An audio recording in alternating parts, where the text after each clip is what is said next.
My roommate's boyfriend was arrested for assault. She said his violence is a disease and tried to move him into our apartment. I left before he got out on bail. Where are you watching from today? Drop your location in the comments below and hit that like and subscribe button so you won't miss more interesting stories. My name is Morgan, and for the last 6 months, I have been living in a ticking time bomb. I thought I had found the perfect living situation. I moved into a spacious 2-bedroom apartment in the city with a girl named Jessica. We met through a mutual friend, and at first, she seemed great. She was a kindergarten teacher, she was clean, and she paid her rent on time. We spent our evenings watching reality TV and ordering Thai food. It was normal. It was safe. Then, she met Damon. Damon was a walking red flag. He was about 10 years older than us, with eyes that looked like they had seen things nobody should see. He didn't have a steady job. He called himself an entrepreneur, but as far as I could tell, his business involved selling stolen car parts and intimidating people. The first time I met him, he didn't say hello. He walked into our apartment, opened our fridge, drank my orange juice straight from the carton, and then burped loudly. When I looked at him with disgust, he just stared me down until I looked away. He's just rough around the edges, Jessica told me later, giggling like a schoolgirl. He's had a hard life. He's a survivor. He's rude, I said. And he scares me. You just don't know him like I do, she insisted. He has a soft heart. I never saw that soft heart.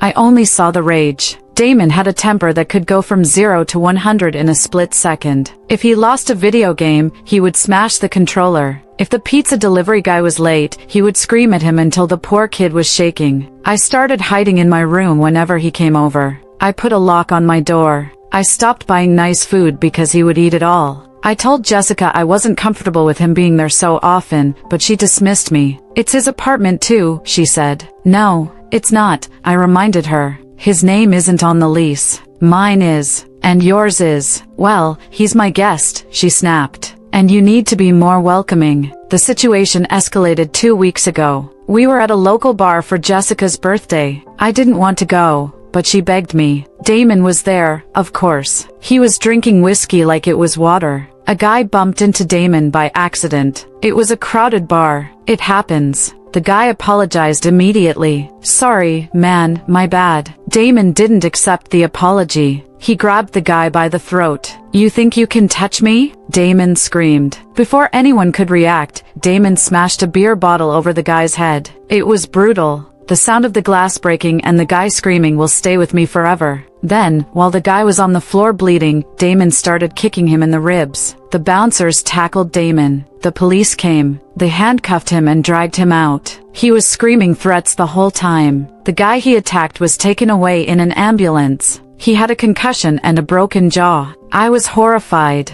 I was shaking. Jessica? She was crying. Not for the victim. For Damon. They're hurting him, she wailed as the police shoved Damon into the cruiser. He didn't mean it. He was provoked. We went home in silence. I thought this would be the wake-up call. I thought Jessica would finally see that she was dating a monster. I was wrong. The next morning, I was in the kitchen making coffee. Jessica walked in. She looked like a wreck. Her eyes were puffy from crying. I need $5,000, she said. I nearly dropped my mug. Excuse me? Bail, she said. The judge set his bail at $50,000. I need 10% to get him out through a bondsman. I have $2,000 in savings. I need you to lend me the other $3,000. Absolutely not, I said. Jessica, he put a man in the hospital. He is dangerous. He's not dangerous, she yelled. He's sick. He has a condition. He has intermittent explosive disorder. It's a disease, Morgan. He can't control his impulses. Would you leave someone in jail if they had diabetes? Would you? Violence is not diabetes, I said calmly. And I am not giving you money to release a violent criminal back onto the streets. You are so judgmental, she screamed. You've always hated him. You're jealous because I have someone who is passionate and you're alone. I'm alone because I don't date felons, I shot back. She stormed out of the apartment.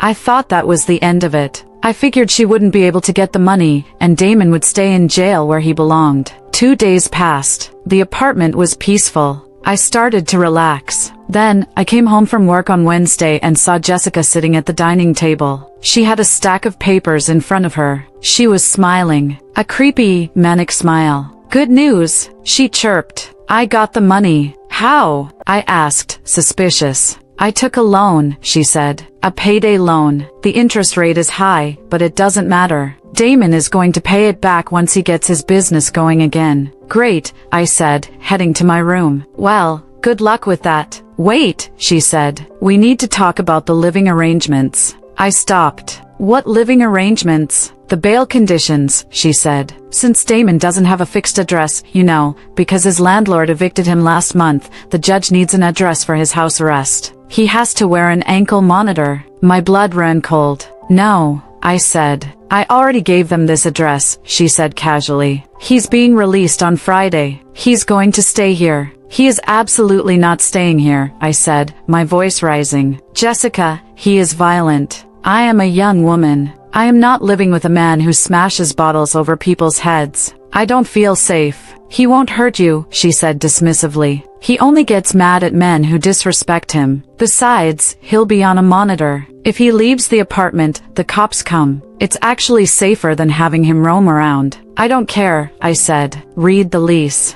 We are not allowed to have guests for more than 3 days. And we definitely aren't allowed to run a halfway house for felons. I don't care about the lease, she shouted, standing up. This is his home now. If you don't like it, you can leave. But you're still paying rent, because your name is on the contract until August. You can't force me to live with him, I said. It's already done, she smirked. The bondsman approved the location. He's coming here Friday morning. If you try to stop him, I'll tell everyone you're discriminatory against people with mental health struggles. I'll get you fired from your HR job. Don't test me, Morgan. I will ruin you to save him. I looked at her. I looked at the eyes of a woman who was completely gone. She had been swallowed whole by her obsession. She was willing to destroy her credit, her safety, and her roommate to please a man who treated her like garbage. I went into my room and locked the door. I sat on my bed, heart pounding. It was Wednesday night. He was getting out Friday morning. I had roughly 36 hours. I needed to leave, but I couldn't just leave. If I left, my name was still on the lease. Jessica wouldn't pay the rent, she just took out a predatory loan for bail. She would default. The landlord would sue me. My credit would be ruined. I would be on the hook for thousands of dollars while a criminal slept in my living room. I needed a plan. I needed to get out of the lease, and I needed to make sure Jessica couldn't drag me down with her. I waited until Jessica went to work the next morning. She was a teacher, so she left at 7 a.m. I called out sick from work. As soon as she was gone, I went into action. First, I went into her room. I know it was an invasion of privacy, but I was desperate. I needed to know what I was dealing with. I looked through her closet. I found a shoebox on the top shelf, hidden behind some winter scarves. I opened it. Inside, there were 3 things. 1, a clear plastic bag filled with blue pills. Oxycodone, I assumed. 2, a small, black handgun. 3, a stack of cash, maybe $2,000. My heart hammered against my ribs. Jessica didn't do drugs. She didn't own guns. These were Damon's. She was holding his stash while he was in jail. She was storing a firearm and narcotics in our apartment. If the police found this, we would both go to jail. Constructive possession. I took photos of everything. I put the box back exactly where I found it. Then, I went to the leasing office. I sat down with the property manager, a tough, no-nonsense woman named Mrs. Higgins. I need to break my lease, I said. You can't, she said without looking up. You have 6 months left. Unless you pay the penalty fee, which is 3 months' rent. I have a safety concern, I said. Domestic violence clause. She looked up. Did someone hit you? Not yet, I said. But my roommate is moving her boyfriend in tomorrow. He is currently in jail for aggravated assault. He beat a man nearly to death. He is being released on bail to our apartment. I did not agree to this. Mrs. Higgins frowned. We do criminal background checks on all residents. We would never approve him. She didn't ask for approval, I said. She told the court he lives here. He's going to be on house arrest in Unit 4B. Mrs. Higgins turned red. That is a violation of the lease. Unauthorized tenant. Criminal activity. I know, I said. I want to be removed from the lease. Today. In exchange, I will give you the police report number for the assault, and I will testify that I did not consent to him moving in. Mrs. Higgins thought for a moment. She knew having a felon on house arrest was a liability for the building. If you move out by tonight, she said,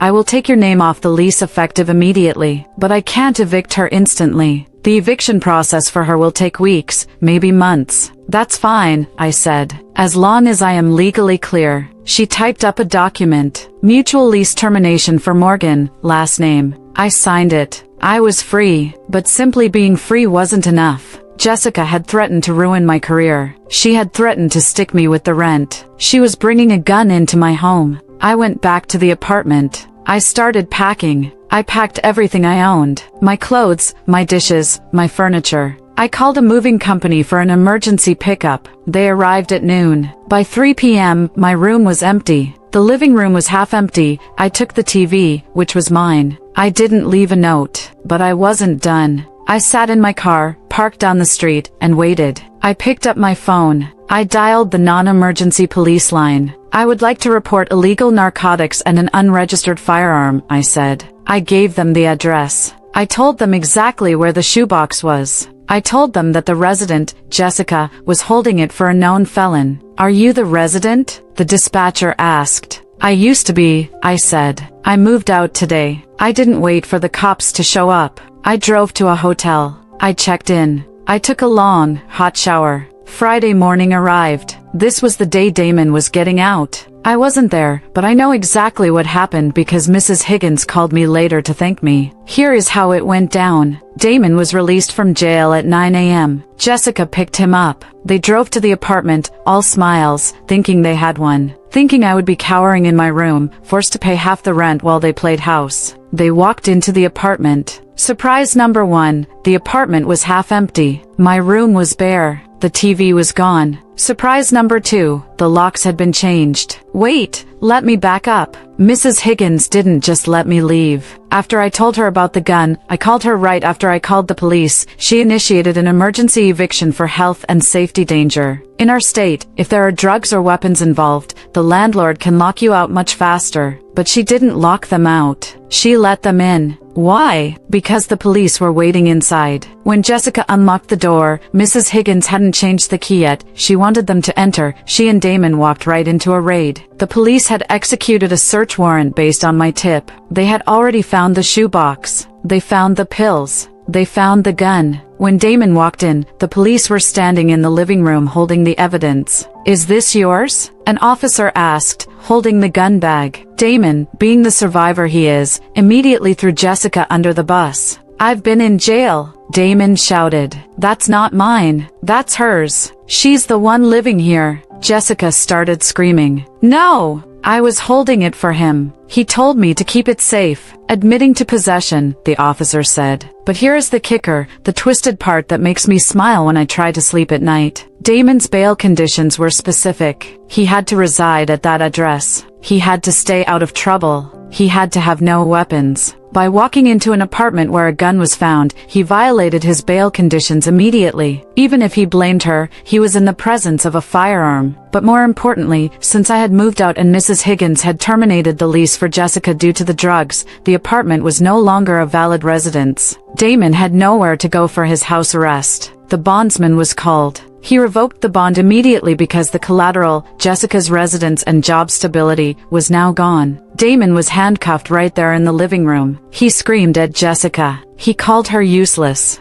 He called her names I won't repeat. He told her it was her fault for not hiding it better. Jessica was arrested too. Possession with intent to distribute, the amount of pills was large, and possession of an unregistered firearm. Because she admitted she was holding it for him, she implicated herself in a conspiracy. I watched the news that night in my hotel room. There was a small segment about a drug bust in local apartment complex. They showed Damon being shoved into a car. Then they showed Jessica. She looked broken. She was crying, handcuffed, wearing her teacher cardigan. The fallout was catastrophic for her. Jessica lost her job. You can't be a kindergarten teacher with a felony drug charge. The school board fired her the next day. She was evicted. She has an eviction on her record now, so good luck renting an apartment. She is currently out on bail. Her parents had to put up their house, awaiting trial. She is facing up to 5 years in prison. Damon? He went straight back to jail. His bail was revoked. He is now facing his original assault charge plus new weapons charges. He is looking at 10 to 15 years. I found a new apartment a week later. A nice studio on the other side of town. It has a doorman. It's safe. Jessica tried to call me from a blocked number a few days ago. I answered, thinking it might be the lawyer. You ruined my life, she screamed into the phone. You set me up. You called the cops. I didn't set you up, I said calmly. You brought a gun and drugs into my home. You tried to force a violent criminal into my safe space. You threatened to ruin my career. I loved him, she sobbed. I was just trying to help him. And look where it got you, I said. He threw you under the bus the second the cops showed up, Jessica. He blamed you. When will you learn? I hate you, she whispered. I know, I said, but at least I'm not in a cell. I hung up. I changed my number. Sometimes, people think minding your own business is the moral high ground, but when someone brings a bomb into your house, you don't just walk away. You call the bomb squad, and you make sure the person holding the detonator is the one who gets burned. I am safe now. My credit is intact. My record is clean. And Jessica? She finally got what she wanted. She and Damon are together. They are both inmates in the same county system. I hope their love survives the visiting hours.